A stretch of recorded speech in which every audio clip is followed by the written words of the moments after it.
And that man knows what he's doing. He knows. So, Hussein, we're going to work with you and make sure everything goes smoothly. We have powers that haven't really been used in terms of environmental. If you invest over $1 billion in the United States, we're going to give expedited reviews to everybody because everyone's afraid they're going to come in and get caught in the quagmire, which is very prevalent in the United States, unfortunately, the quagmire of environmental and various other regulations and rules. And I made it a point of telling people, if you invest $1 billion or more, and we'll do this for people with far less too, but we guarantee it. We're going to move them quickly through the environmental process. Sometimes people held up 12, 13, 14, 15 years. I saw it with plants in Louisiana where I got it approved in literally a week. They were through the review in 1 week after spending 14 and a half years trying to get it, and they were going nowhere. It was a terrible thing. So I've been a victim of that myself over the years, and I think I know all the games and all the tricks that are played, and much of it is just done to stop progress. So we're going to be helping you and everybody else that comes to the United States and wants to invest their money, that you don't get tied up for the rest of your life and you can't do anything. This commitment further underscores that many of the greatest business leaders on earth are seeing a very bright economic future for America since the election. As you know, a lot of positive things have happened. We are inheriting a difficult situation from the outgoing administration, and they're trying everything they can to make it more difficult. Inflation is continuing to rage, and interest rates are far too high.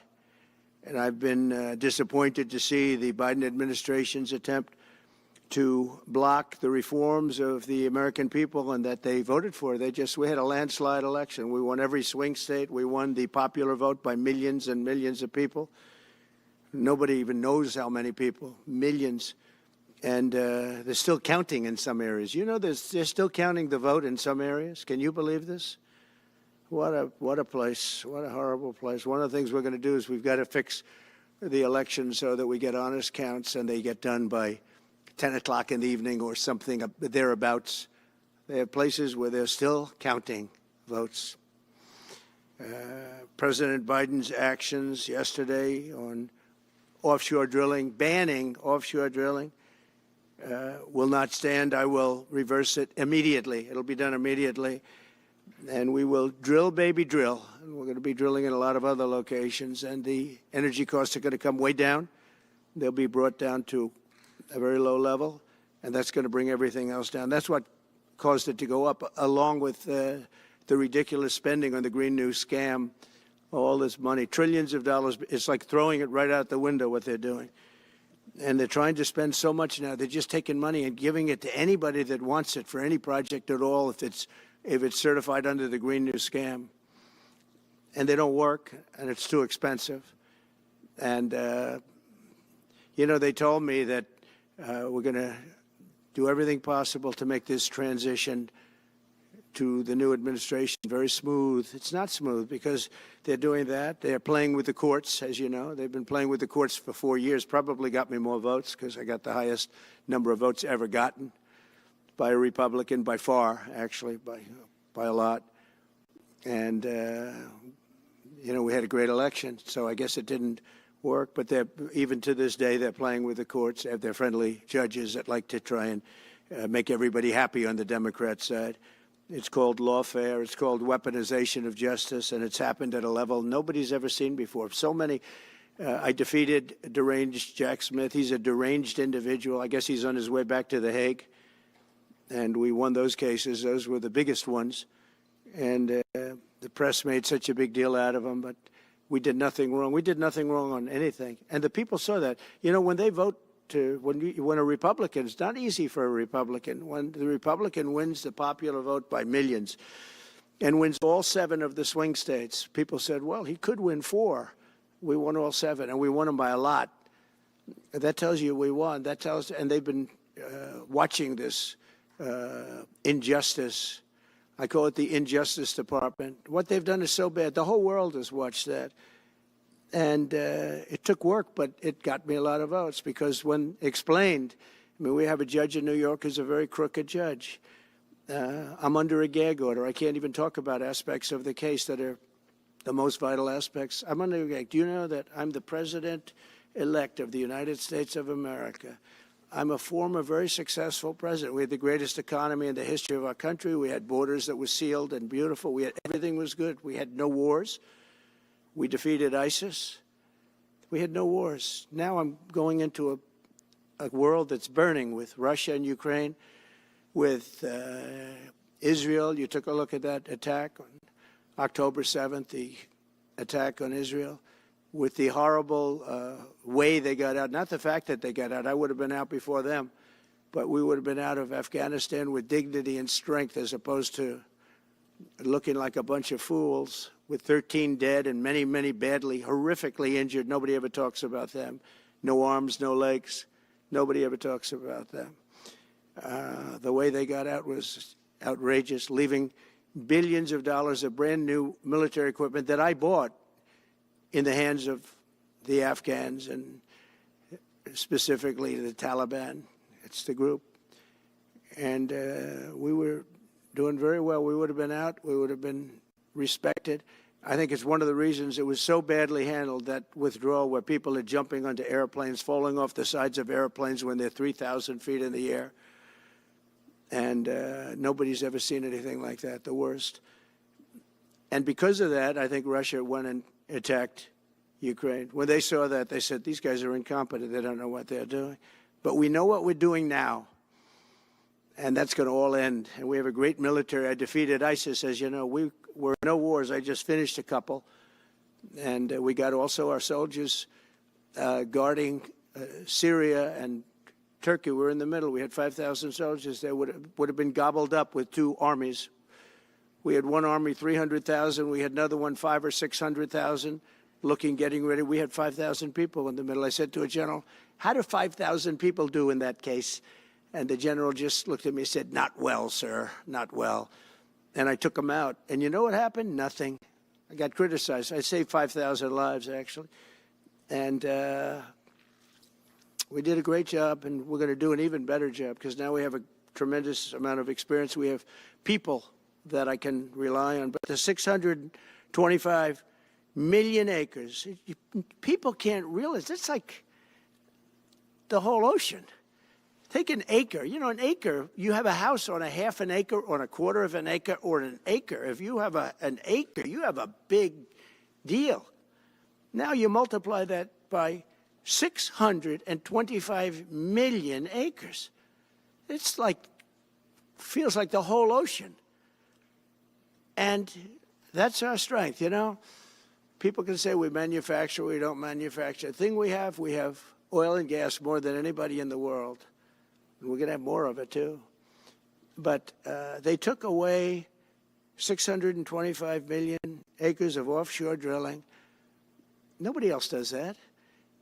And they think they have it, but we'll put it back. I'm going to put it back on day one. I'm going to have it revoked on day one. We'll go immediately if we need to. I don't think we should have to go to the courts. But if we do have to go to the courts, you know, they try to be sneaky.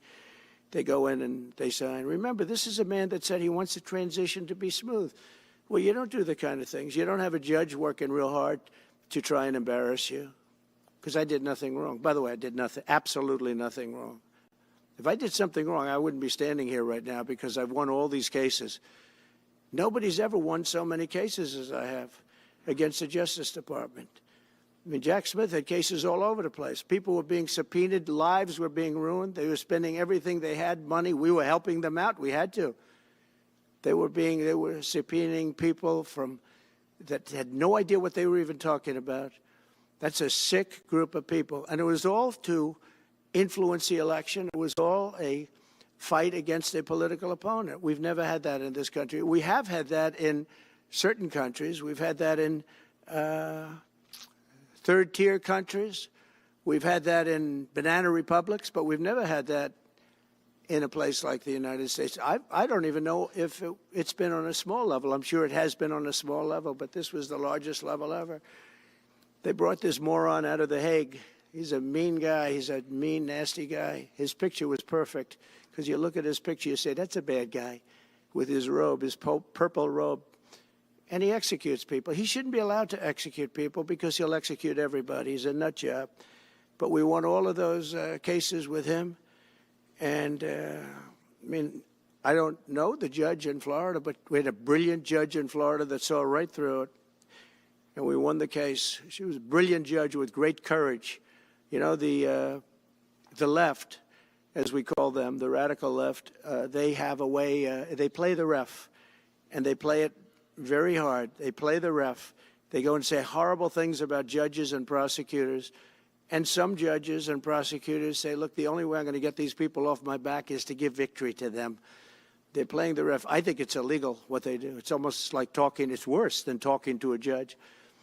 But the judge in Florida, Judge Cannon, was brilliant and tough, and she didn't stand for it. And I don't know her.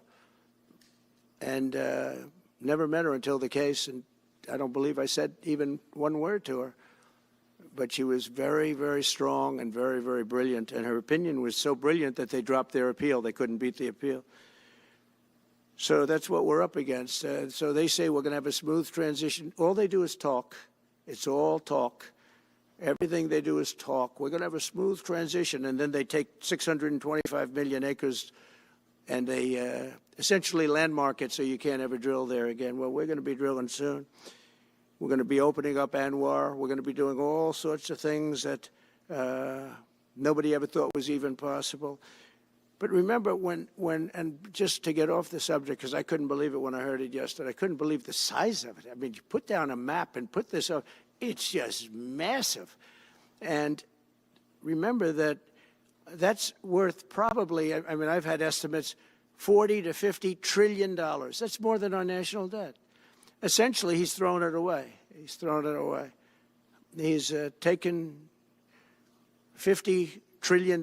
So if we owe $35 trillion, he's taken $50 trillion of value and thrown it right out the window. We can't do that. Nobody can do that. One other thing he did yesterday, which was in many ways worse, it's hard to believe it can be worse. He wants all gas heaters out of your homes and apartments. He wants them to be replaced by essentially electric heaters. I don't know what it is with electric. This guy loves electric. We're going to be ending the electric car mandate quickly, by the way. This guy loves electric. And we don't have enough electricity. And then we have AI where we need more. And he wants everybody to have an electric heater instead of a gas heater. Gas heater is much less expensive. The heat is much better. It's a much better heat. As the expression goes, you don't itch. Does anybody have a heater where you go and you're scratching? And that's what they want you to have. They don't want you to have gas where you don't have the problems of the electric. And the source is plentiful. They're much cheaper to operate. They're much better. They work much better. They look much better. 60% of homes and apartments have gas heaters. He wants them all removed quickly. These people are crazy. There's something wrong with them. There's something wrong with them. They also want to go back, and they have already started that, to when you buy a faucet, no water comes out because they want to preserve. Even in areas that have so much water, you don't know what to do. It's called rain. Comes down from heaven. And they want to do, no water comes out of the shower. It goes drip, drip, drip. So what happens, you're in the shower 10 times as long, you know. No water comes out of the faucet. You want to wash your hands. They want to go back to even stronger than what they have right now. As you know, I ended that policy. You can have all the water you want. Makes no difference. It comes weird, especially in certain areas. We have so much water, we don't know what to do with it. But these are all things. They want very, very little water to go into your dishwasher, almost none. And you know what people do? They just keep pressing, pressing, pressing, keep it going. They end up using more water. Likewise, washing machines. They want in your washing machine to have very little water coming out of the washing machine. So when you wash your clothing, you have to wash it 4 times instead of once. You end up using more water. We're a party of common sense, and things that I'm telling you now is really all about common sense. On January 20th, we'll turn the economy around very quickly, because right now when I think of our economy, I think about inflation. That's what we have. We have inflation. I believe at a level that we never had before. There's never been anything like it. And over the next 4 years, the United States is going to take off like a rocket ship. But really, it's already doing it. If you take a look, just last month, SoftBank announced the $200 billion. I think it'll be 200. He said between 100, and I said, how about making it 200? And he sort of said yes, but let's say it's 100, but it might be 200, right, Brian? Dollars, United States, creating more than 100,000 jobs. Hussein just announced a tremendous investment that he's going to make, and that's money that's in the bank. He's going to come and do it, and he'll do a great job, and he'll build the best centers in the country, I guarantee, because I know the way he builds.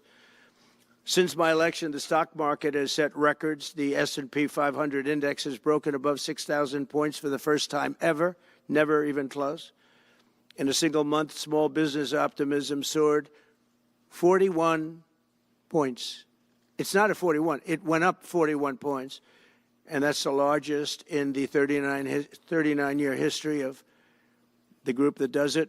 According to Gallup, the American people's confidence in the economy has just surged to the highest level in history. That's why I have a news conference like that. I take the greatest business leaders in the world. I say, hey, do you want to say you're going to invest the money?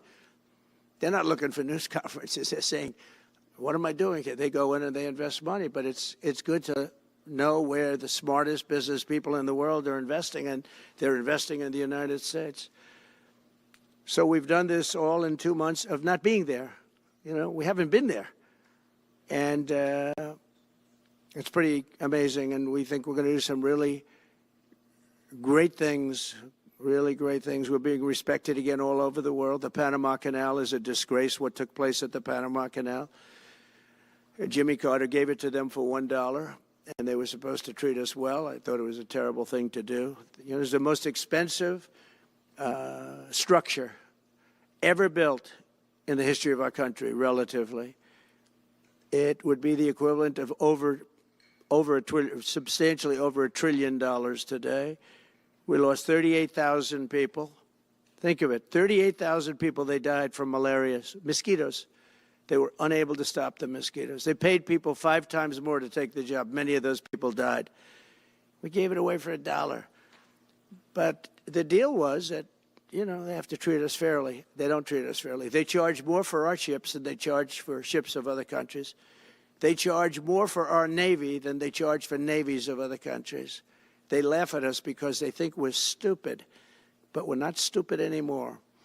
So the Panama Canal is under discussion with them right now. They violated every aspect of the agreement, and they've morally violated it also. And they want our help because it's leaking and not in good repair. And they want us to give $3 billion to help fix it. I said, well, why don't you get the money from China? Because China's basically taken it over. China's at both ends of the Panama Canal. China's running the Panama Canal.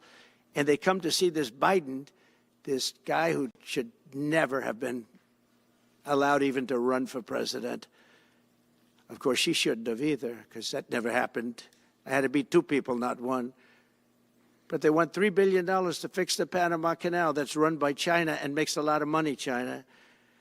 One of the most profitable structures ever built, because you have ships lined up back to Florida, frankly, and they just keep going through, and the numbers are staggering, $500,000 to $1 million a ship.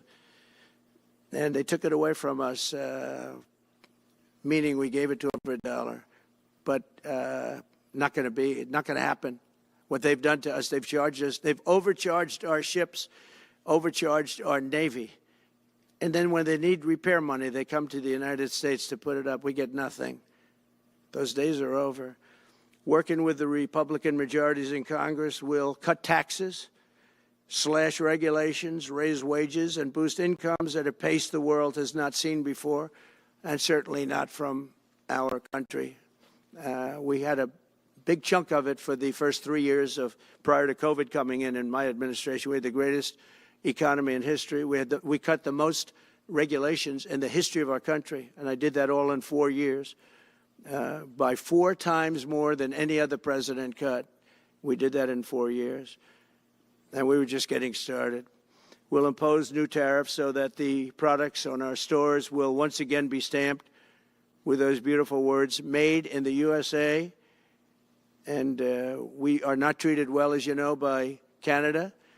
Canada is subsidized to the tune of about $200 billion a year, plus other things. They don't essentially have a military. They have a very small military. They rely on our military. It's all fine, but, you know, they got to pay for that. It's very unfair. I have so many great friends. One of them is the great one, Wayne Gretzky. I said, run for prime minister. You'll win it'll take 2 seconds. But he said, well, am I going to run for prime minister or governor? You tell me. I said, I don't know. Let's make it governor. I like it better. But no, something's going to have to be done. Same thing with Mexico. We have a massive deficit with Mexico, and we help Mexico a lot. They're essentially run by the cartels, and can't let that happen. Mexico's really in trouble, a lot of trouble. Very dangerous place. And we're going to be announcing at a future date pretty soon. We're going to change, because we do most of the work there, and it's ours. We're going to be changing, sort of the opposite of Biden, where he's closing everything up, essentially getting rid of $50 to $60 trillion worth of assets. We're going to be changing the name of the Gulf of Mexico to the Gulf of America, which has a beautiful ring that covers a lot of territory. The Gulf of America, what a beautiful name. And it's appropriate. It's appropriate. And Mexico has to stop allowing millions of people to pour into our country. They can stop them. And we're going to put very serious tariffs on Mexico and Canada, because Canada, they come through Canada too. And the drugs that are coming through are at record numbers, record numbers. So we're going to make up for that by putting tariffs on Mexico and Canada, substantial tariffs. And we want to get along with everybody, but, you know, they have to, it takes two to tango. We're approaching the dawn of America's golden age. It's going to be a golden age for America. We have things that nobody else has. We have more natural resources. We have, number one, nobody knew that until I came along. I made us number one. We were number three. I made us number one in a very short period of time in drilling. And, you know, you can talk about windmills. They litter our country. They're littered all over our country, like dropping paper, like dropping garbage in a field. And that's what happens to them, because in a period of time, they turn to garbage. Most expensive energy ever.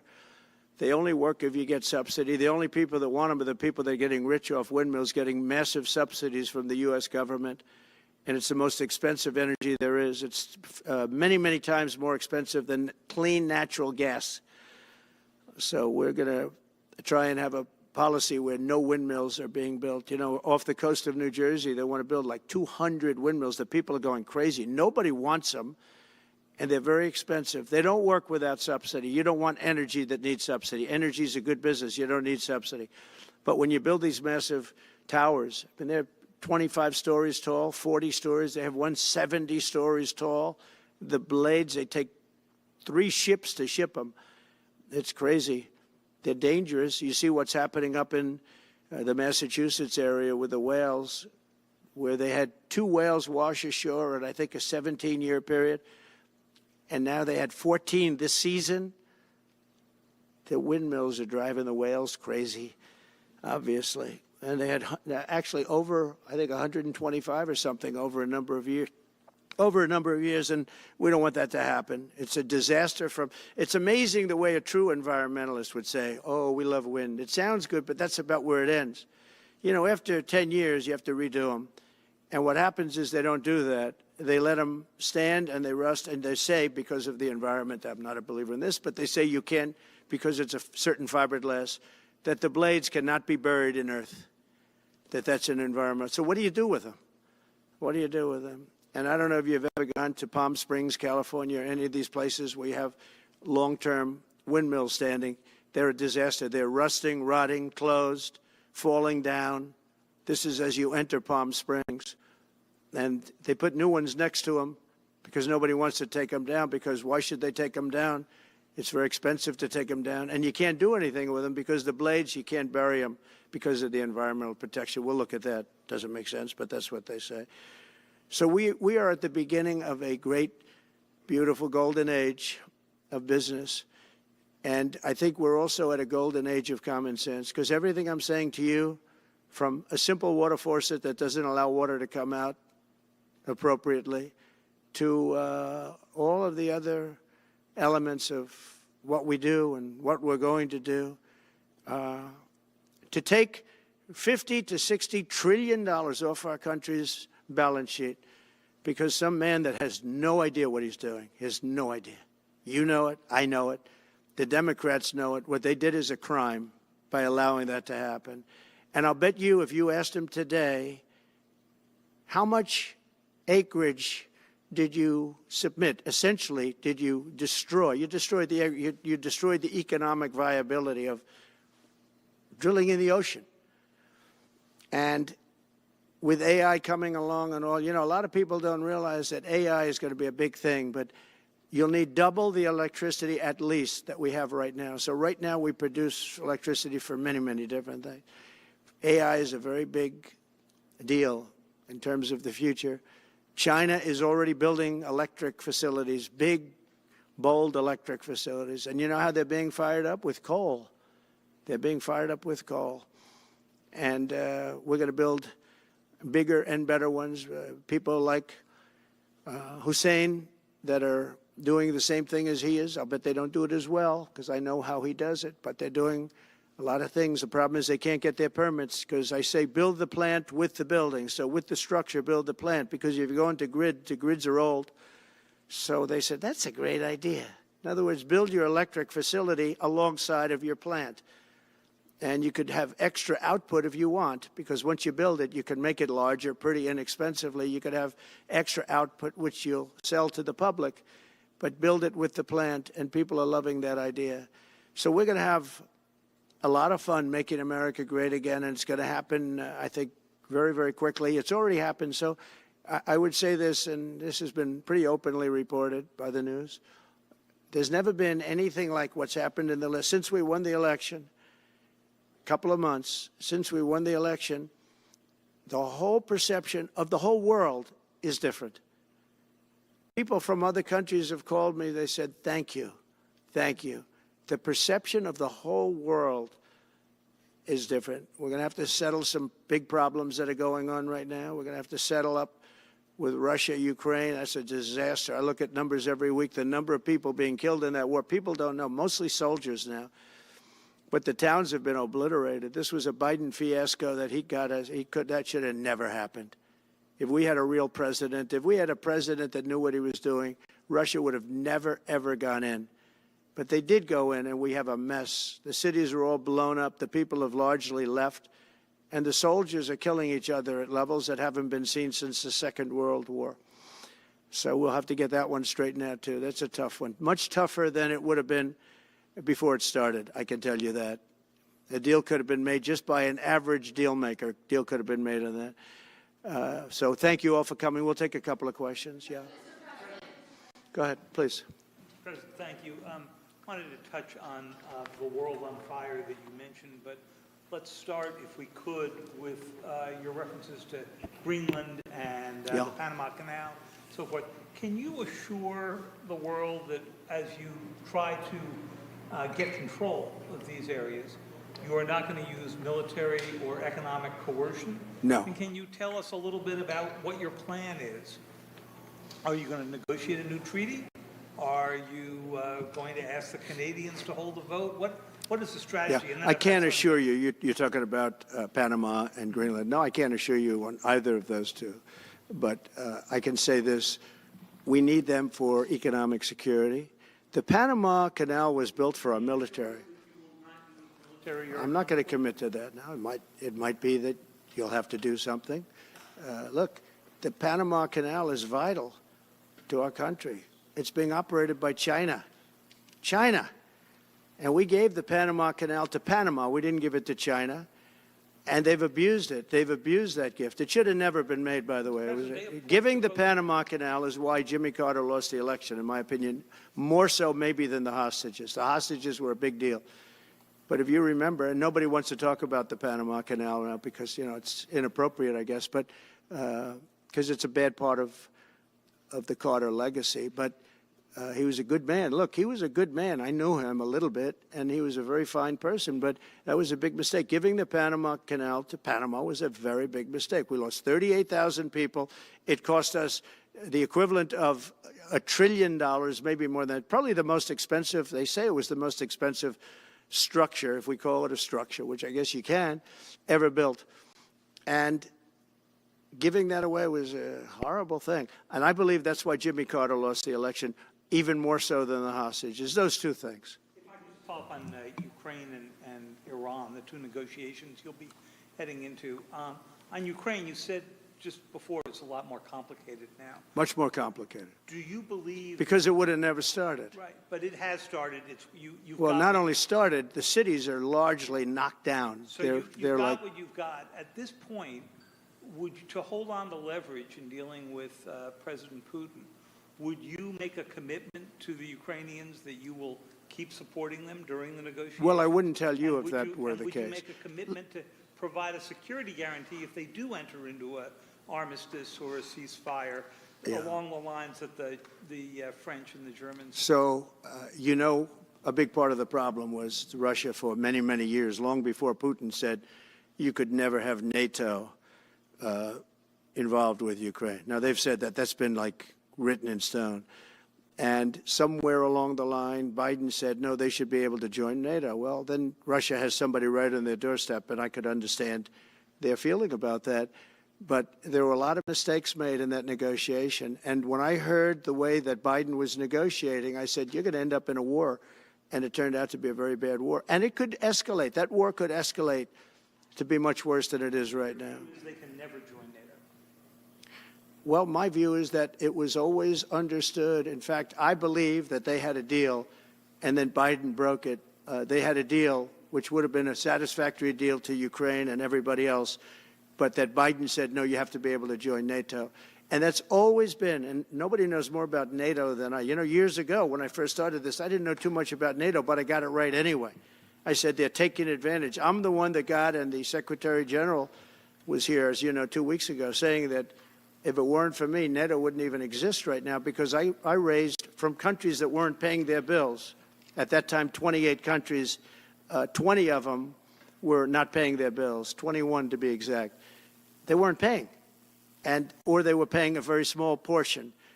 And I raised over $680 billion. That was the number he gave, by saying, if you don't pay, we're not going to protect you. And as soon as I said that, the money came pouring in. But Obama could have said it. Other people could have said it. Bush could have said it. Nobody said it but me. I took a lot of heat. They said, oh, that's a threatening statement. Well, they weren't paying their bills. I said, we're not going to protect you if you're not paying the bills. So in a true sense, I saved NATO, but NATO's taken advantage of us. And one of the problems that I have, and I've said it openly, I said it to President Zelensky, Europe is in for a tiny fraction of the money that we're in. Now, whether you like that situation or not, Europe is much more affected than the United States. We have a thing called the ocean in between us, right? Why are we in for billions and billions of dollars more money than Europe? And, they're a similar size, a little smaller, but they're a similar size economy as the United States when you add them up. And yet Europe is in for a small fraction of the number the United States is in. Now, Biden could have called them up during the term. That's what I did. I said, you have to pay your bills. And they all, one stood up. I won't say who. You'll probably have it, because the papers, the media hated to report on it. But a prime minister stood up from a country, our famous meeting of 28 nations with no press, no anybody in the room. He stood up. He says, does that mean if we don't pay our bill, and at that point it was 2%, it should be 5%. It should be 5%, not 2%. But at that point it was 2%, but many people didn't pay. Some people didn't pay anything. But many people were way, including Germany. Germany was at less than 1%. You're going to press for 5%? Well, I think NATO should have 5%, yeah. Well, you can't do it at 2%. I mean, at 2%, every country, if you're going to have a country in a regular military, you're at 4%. I think they should be, they're in dangerous territory. I think it should be, they can all afford it, but they should be at 5%, not 2%. I'm the one that got them to pay 2%. But a gentleman stood up, a prime minister stood up, and he said to me, "Sir, could I ask you a question? You're saying we have to pay our bills. If we don't pay our bills, will the United States protect us from Russia?" I said, "If you don't pay, you mean you're delinquent?" He said, "Yes." He said, "If you're delinquent, we will not protect you." I took a lot of heat. Although it was somewhat closed door, I took a lot of heat from the media. And you know what happened? The money started pouring in. That's why NATO has money. And the Secretary General said it was the most incredible thing he had ever seen in a negotiation. Now, if I would have said, "Yes, we will," nobody would have paid. If I would have loved to say, "Yes, we'll protect you even if you don't pay." But that's not the way life works. Mr. President, two questions related to each other. First, you said on your first day of office you're going to pardon January 6th defendants. Are you planning to pardon those who were charged with violent offenses? Well, we're looking at it, and we have other people in there. And as you see, I guess 24 or 28 people came now from the FBI. That came out very quietly. Nobody reported it, but they had people in some form related to the FBI. They had 4 or 5 people that were strongly related to the FBI. We have to find out about that. We have to find out about Hezbollah. We have to find out about who exactly was in that whole thing, because people that did some bad things were not prosecuted. You know, I see it all the time, and you see it too. People that were doing some bad things weren't prosecuted, and people that didn't even walk into the building are in jail right now. So we'll be looking at the whole thing, but I'll be making major pardons. Yes, please. Please. On Jack Smith's report. Good afternoon, Mr. President. It's good to see you again. 2 questions about Syria and the ongoing war in Gaza. About Syria, the Pentagon disclosed last month the U.S. has some 2,000 troops in Syria. That's almost double the number initially we were told of 900. Will you keep that troop capacity the same upon taking Well, I over? won't tell you that because that's part of a military strategy, but I will say it was Turkey. Turkey's been after that country in different names and different forms and shapes for 2,000 years. Those people that went in are from Turkey. And President Erdogan is a friend of mine. He's a guy I like, respect. I think he respects me also. He's the one that didn't go after certain people after I requested that he not. You know who I'm talking about, the Kurds. I don't know how long that's going to, because they're natural enemies. They hate each other. But he didn't do that yet. And he didn't do it in the past also. He started, and I said, "Please don't do that," and he didn't do it. So, but if you look at what happened with Syria, Russia was weakened, Iran was weakened, and he's a very smart guy. And he sent his people in there through different forms and different names, and they went in and they took over, and that's the way it is. I'm sorry, I don't mean to interrupt you. Do you have concerns about HTS taking control of By the way, I Syria at this have point? the envoy here. Is that in the back?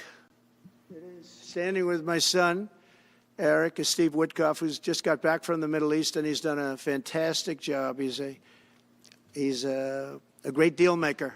I said, what we need there is a deal maker, because nobody makes a deal. We have people that understand where the rivers are and where the meets and bounds are, but they can't talk. They can't make deals. Steve's done a great job. I just want to thank you, Steve. You've been working endlessly for months, and he's working specifically on the hostages, trying to get them back. Well, that was my second question. Is Hamas Steve, come up for a second. Maybe you might want to say a couple of words. Sir, I didn't- Hamas released another hostage I didn't know Steve was going to be here, actually. Neither did I. He's done a fantastic job, and it's a dangerous job, too, and we appreciate it. He didn't know about this kind of danger and the other deal-making he does. Now he sees a lot of big danger. Come on up, Steve. Mr. President, can I ask you a second part of that? Hamas Yeah, released just one another second, hostage please. video. I'm going to give you a little report on the hostages, if I can. Steve? Thank you very much. Thank you, Mr. President. Wow. Well, I think we're making a lot of progress, and I don't want to say too much because I think they're doing a really good job back in Doha. I'm leaving tomorrow back to go to Doha, but I think that we've had some really great progress, and I'm really hopeful that by the inaugural, we'll have some good things to announce on behalf of the President. I actually believe that we're working in tandem in a really good way, but it's the President, his reputation, the things that he has said that are driving this negotiation, and so hopefully it'll all work out and we'll save some lives.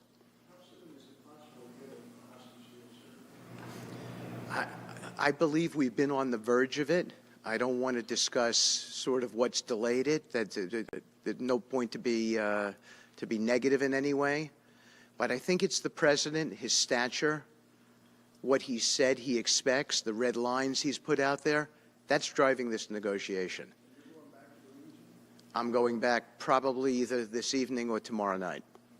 Are you confident there'll be a deal before January 20th, or is that something that's likely to happen? If there's a deal even at all, and we've been hearing this now for the better part of. I know. since October I would say. They better be. Right. I would say that the president is exasperated. I don't want to talk for him, but look, I don't know anyone who delegates better than President Trump. He gives us a lot of authority to speak on his behalf, and he exhorts us to speak emphatically. And emphatically means you better do this, because the alternative. Do you think they're waiting for President Trump to take office? No, I think they heard him loud and clear. Better get done by the inaugural. But when you say all hell will be Before I paid, take all hell must be paid if they don't release the You know what that hostages. means, don't you? Well- Do I have to define it for you? Look, all No, I know hell you're not will gonna break out. telegraph If what those hostages aren't back, I don't want to hurt your negotiation. If they're not back by the time I get into office, all hell will break out in the Middle East. Can you elaborate? And it will not be good for Hamas, and it will not be good, frankly, for anyone. All hell will break out. I don't have to say anymore, but that's what it is. And they should have given them back a long time. They should have never taken them. There should have never been the attack of October 7th. People forget that. But there was, and many people are killed. They're no longer hostages. I have people from Israel and others calling, begging me to get, we had also people there from the United States, just so you know. They're holding some so-called hostages from the U.S. But I've had mothers come to me and fathers crying, can I get the body of their son back? Can I get the body of their daughter back? That beautiful girl where they threw her in the car, pulled her by her ponytail and threw her in the car like she was a sack of potatoes. I said, what happened to her? Sir, she's dead. Like a 19, 20-year-old beautiful girl. And the way they treated her. And I just say it this very simply. Steve's got a job to do. He's a great guy, great negotiator, great person. They respect him over there already. It's what we needed over there. We have people that know everything about the Middle East, but they can't speak properly. They don't know. He's a great negotiator. That's what I needed. I could have sent that gentleman right over there, Hussein. He's a great negotiator. There are people, they're rare. Great negotiators are very rare, like a great surgeon. But we have the right person. But I tell this, I don't want to hurt the negotiation. If the deal isn't done before I take office, which is now going to be 2 weeks, all hell will break out in the Middle East.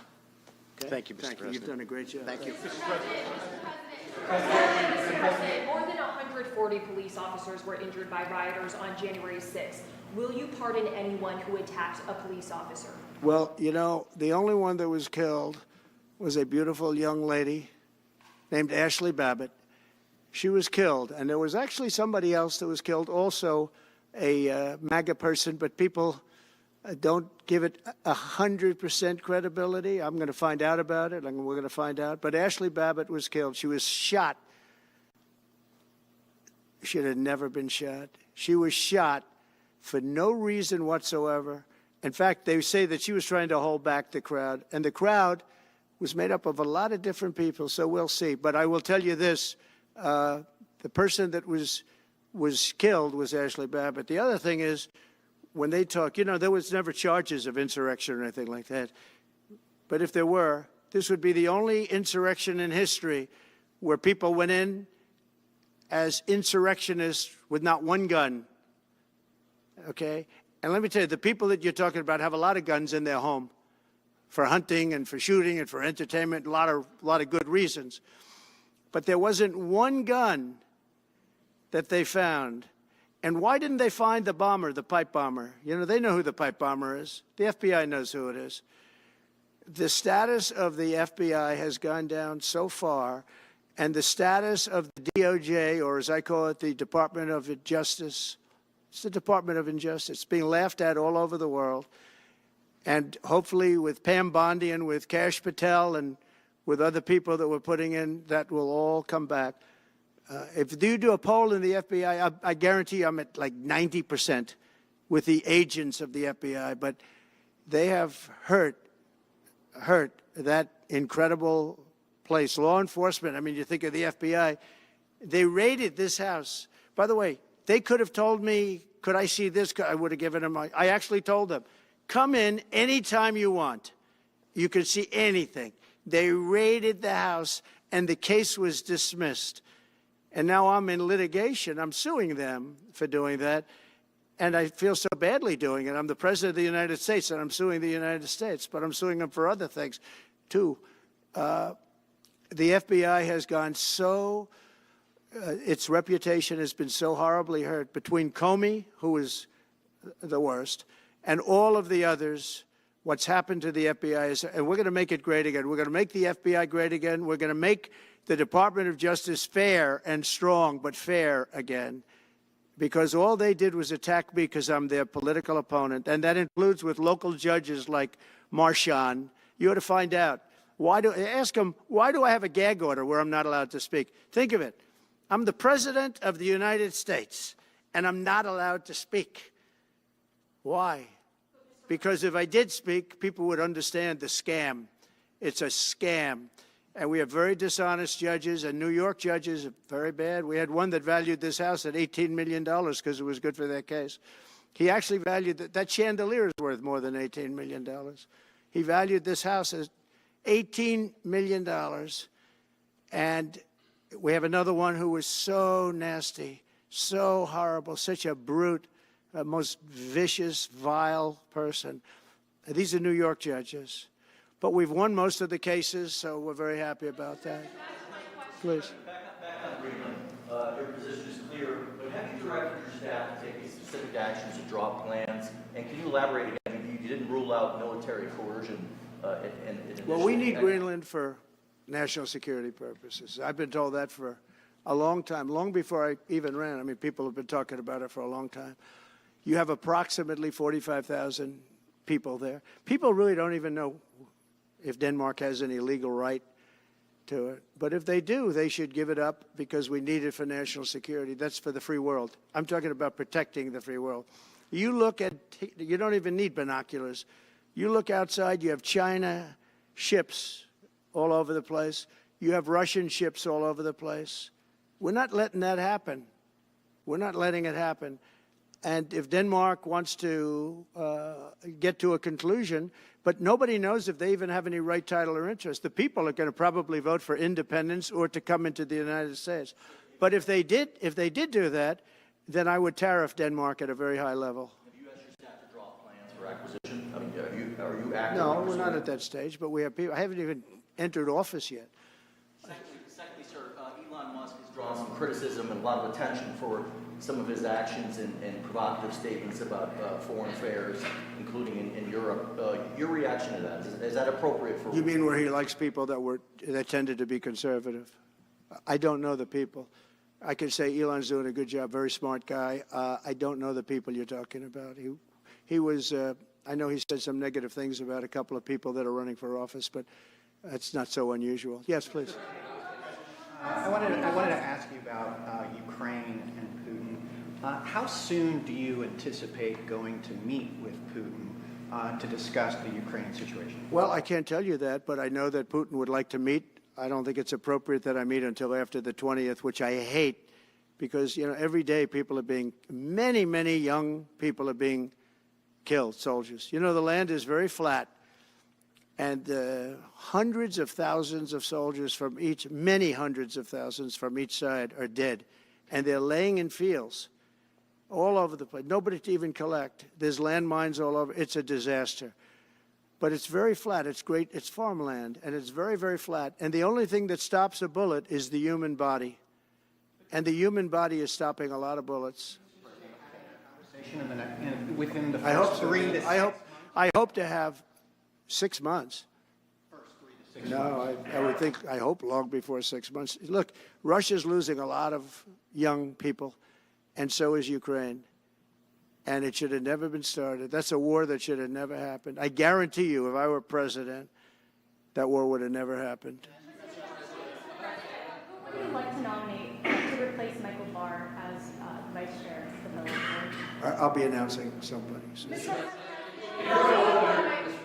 if we were to work under the assumption that you're serious about making Canada 51st state of the United States, the leader of the Conservative Party in Canada said, under no circumstance will it ever be the 51st Then state. maybe he won't win, but maybe he will. I don't. Points, you had suggested that Listen, you're I don't care what he considering- says. But Sir, real fast, you said you were considering military force to acquire Panama and Greenland. Are you also considering military force to annex and acquire Canada? No, economic force, because Canada and the United States, that would really be something. You get rid of that artificially drawn line, and you take a look at what that looks like, and it would also be much better for national security. Don't forget, we basically protect Canada. But here's the problem with Canada. So many friends up there. I love the Canadian people. They're great. But we're spending hundreds of billions a year to protect it. We're spending hundreds of billions a year to take care of Canada. We lose in trade deficits. We're losing massive. We don't need their cars. You know, they make 20% of our cars. We don't need that. I'd rather make them in Detroit. We don't need the cars. We don't need their lumber. We have massive fields of lumber. We don't need their lumber. We have to unrestrict them because stupid people put, restrictions on, but I can do that with an executive order. We don't need anything they have. We don't need their dairy products. We have more than they have. We don't need anything. So why are we losing $200 billion a year and more to protect Canada?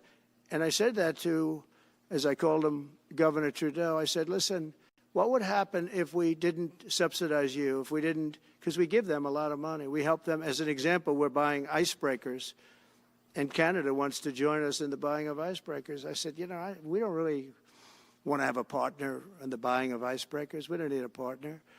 But no right. Nope, no right. Here's what we have. We have a right not to help them with their financial difficulties because we owe $36 trillion too. We're going to start knocking it out pretty fast, but we're going to be able to do it because of energy and other things. But no right. No right. But why are we supporting a country, $200 billion plus a year? Our military is at their disposal. All of these other things, they should be a state. That's why I told Trudeau when he came down. I said, what would happen if we didn't do it? He said Canada would dissolve. Canada wouldn't be able to function if we didn't take their 20% of our car market. They send us hundreds of thousands of cars. They make a lot of money with that. They send us a lot of other things that we don't need. We don't need their cars, and we don't need the other products. We don't need their milk.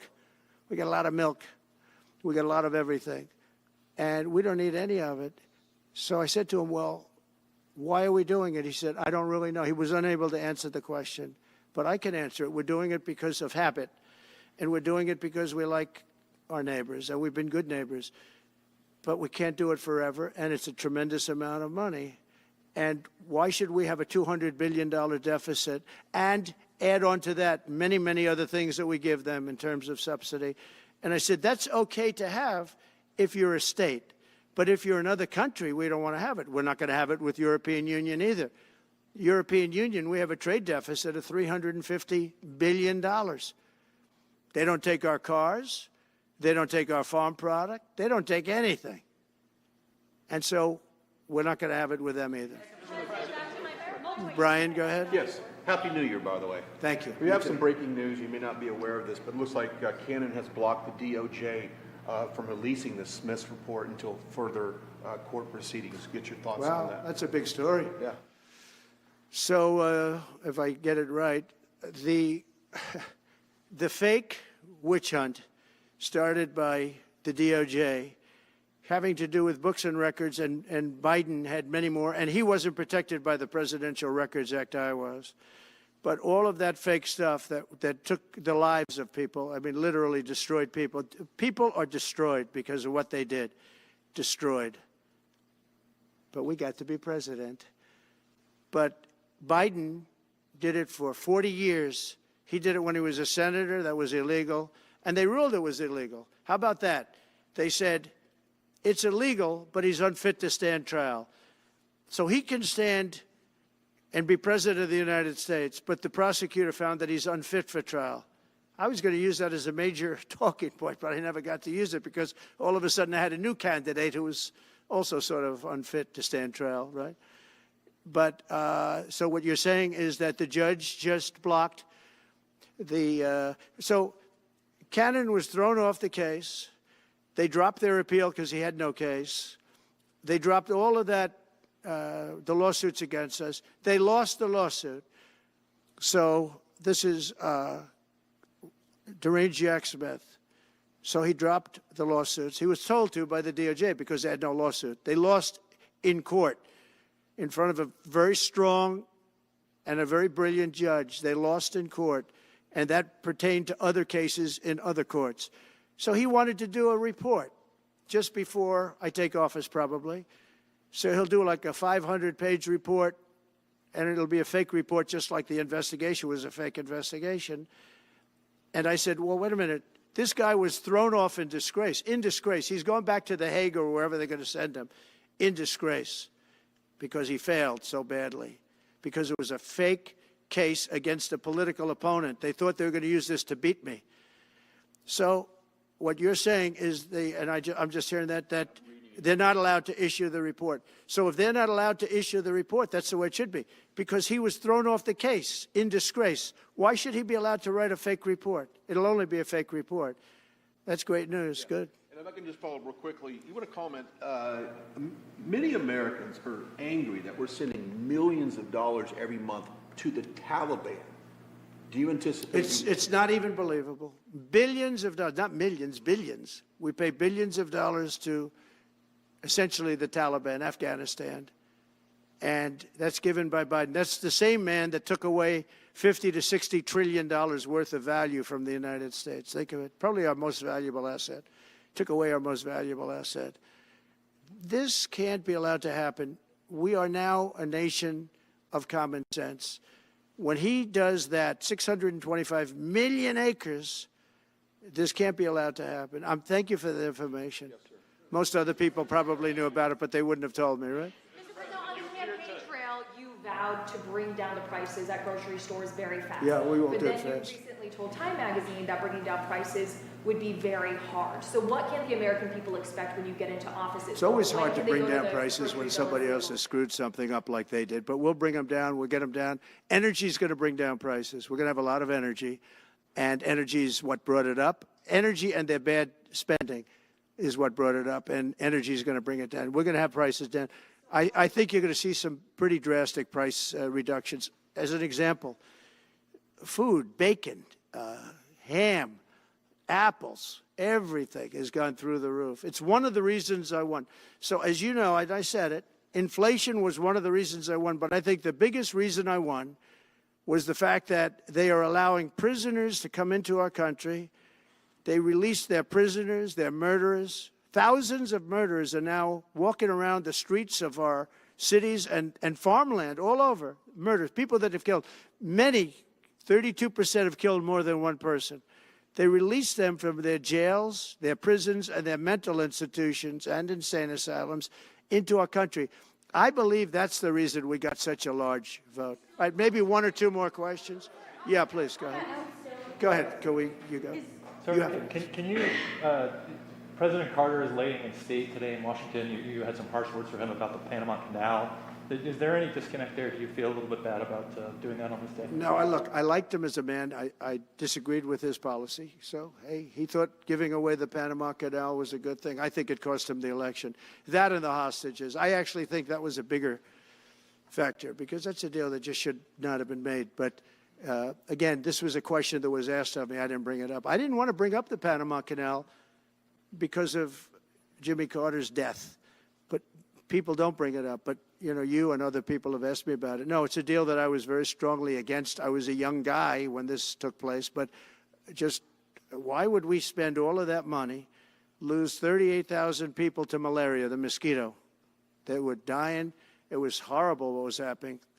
They paid them 4 times more than they would make in the United States, but they knew they were going to go over there and die. and they died in the jungles of malaria. There was nothing we could do to stop it. 30th, and then we gave it away for $1. Without getting your agenda through Congress, you appeared to open the door in your radio interview yesterday for a two-bill approach. Is it still your preference for one big, beautiful bill, as you have said? Well, I like one big, beautiful bill, and I always have, I always will. But if two is more certain, it does go a little bit quicker because you can do the immigration stuff early. Now, you have to understand, for immigration and for the wall, we won the case on the wall. You know, they tried to sell the wall for 5 cents on the dollar, by the way. And we had, fortunately, a judge that stopped that. But they were already discarding the wall. And 5 cents on the dollar. And you know what they were doing? They were calling us up and saying, we'll sell it back to you at 200 cents. In other words, double what we paid for it. So they were going to buy it from this guy for 5 cents on the dollar. They were making deals. And fortunately, we had a very smart judge that stopped it cold. I think he called for an investigation, too, and he should. But think of it. They were selling the wall that was exactly the wall that the Border Patrol wanted. That was designed by them. Steel, concrete, rebar, exactly as they want. Very, very heavy steel, very powerful steel, hard to cut. Very, very heavy 7,000-pound concrete, which is a very strong concrete. Everything was top of the line. Very expensive. Would be double what we paid for it then, 6 years ago. But let me just tell you, they were selling it for 5 cents on the dollar to people, and those people were calling us, asking us to pay them 200 cents because it's a good deal because we can have it immediately. And you know what immediately is? Just leave it in place. No. The papers haven't written that, though. That deal is like all the other things that these people do. These people either hate our country or they're very stupid. And I don't believe they're stupid because nobody can cheat on elections like they cheat and be stupid. They either hate our country or they're stupid. So remember what I said because nobody wants to report it. They were selling the wall for 5 cents on the dollar and trying to resell it back to us for 200 cents or less, but for 200 cents on the dollar. That's a nice return. Today announced that it will stop putting fact checks on posts on its website. And Meta said today it would stop putting fact checks on its website and instead allow community to fact check. Well, I watched their news conference, and I thought it was a very good news conference. I think they've come a long way. Meta, Facebook. I think they've come a long way. I watched it. The man was very impressive. I watched it. Actually, I watched it on Fox. I'm not allowed to say that. Say it? Do you think he's directly responding to the threats that you have made to him in the past? With these Probably. issues? Yeah, probably. The last time you were here, you were asked a question about the U.S. possibly launching a preemptive strike on Iran. You said you wouldn't answer that question. On who? Obviously, on Iran. The U.S. launching a preemptive strike on Iran's nuclear facilities. And I said, I don't talk about it. It's a military strategy. But it is a legitimate question. It's not really, because only a stupid person would answer it. Look, it's a military strategy, and I'm not answering your questions on military strategy. All right, one more. Brian, go ahead. Brian. Could you give us a preview of what you might be talking to leaders of Congress who are expected to come here in the next couple of days? And you've got a very supportive Congress behind you. Yeah, they're great. So we have a wonderful Republican Congress. We have a leader that I have a lot of confidence in. I think he's going to be hopefully a great leader, a great speaker. And we have a leader, by the way, in the Senate I think has been great. John Thune has been doing a fantastic job. But it goes through the House first. And the question is whether or not we do the two bills or one bill. And, you know, look, I can live either way. I like the idea of the one big bill, but I can live either way. But they'll be coming down. The senators also will be coming down. And then ultimately we'll be meeting in the White House in a few weeks. But right now this is the winter season. You know, they sort of call this the winter White House. It was built, I don't know if you know this, Marjorie Meriwether Post and E.F. Hutton built this. It was the greatest of all the estates in our country. And I saved it, and I got a lot of credit for saving it. Most of these big, great houses have been knocked down in Palm Beach, just about all of them, actually. And they, you know, you'd build 10 mansions on one site, but we saved it. But this was built as the Southern White House, and she gave it to the government. And By the way, Jimmy Carter gave it back. He said it's too expensive for the United States. So I didn't realize that. I was just told. Actually, Jimmy Carter, Nixon was through Watergate. He came down. Nixon came here once, and he thought it was incredible. But he had a thing called Watergate. If anybody, that it was too extravagant for the country. So fortunately for me, he gave it back to the foundation, and I bought it from the foundation.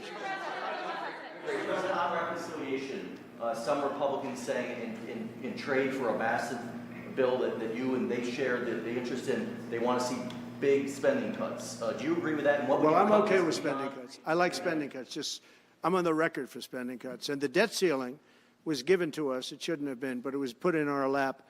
And what I want in terms of debt ceiling isn't the ceiling. I just don't want to see a default.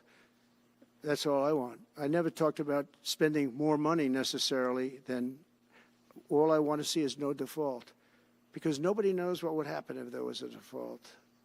It could be 1929 and it could be nothing.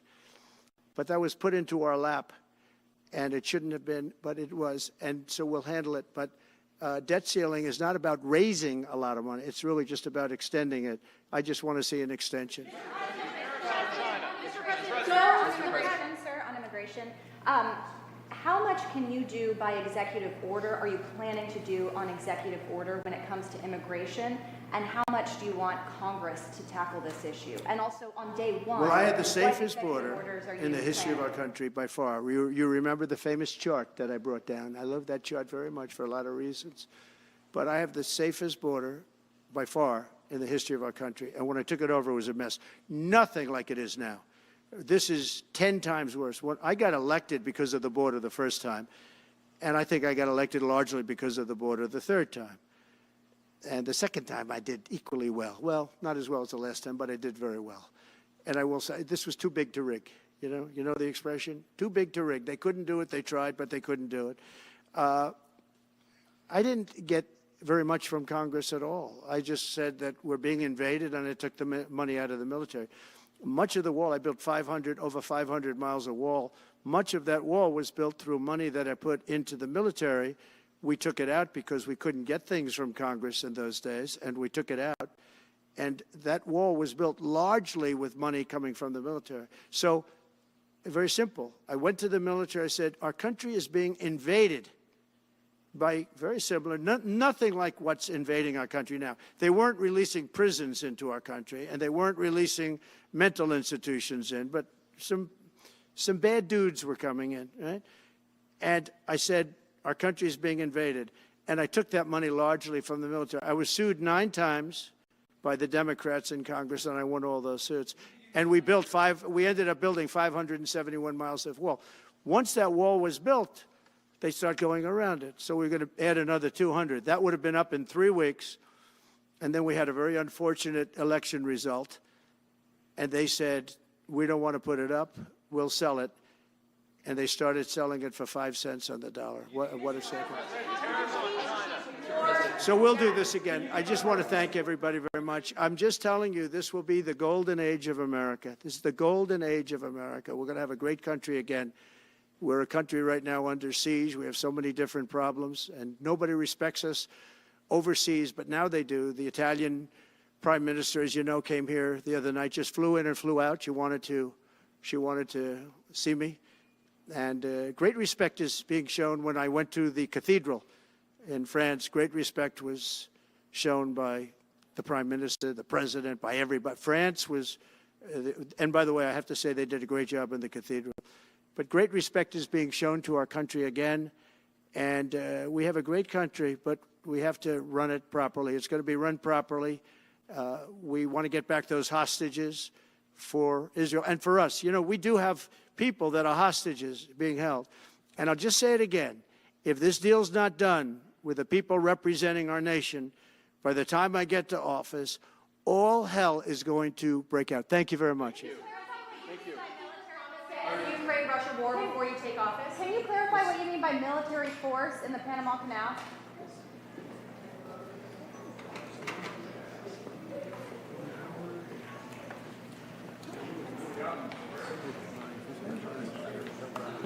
There's no one. I'm saying, like,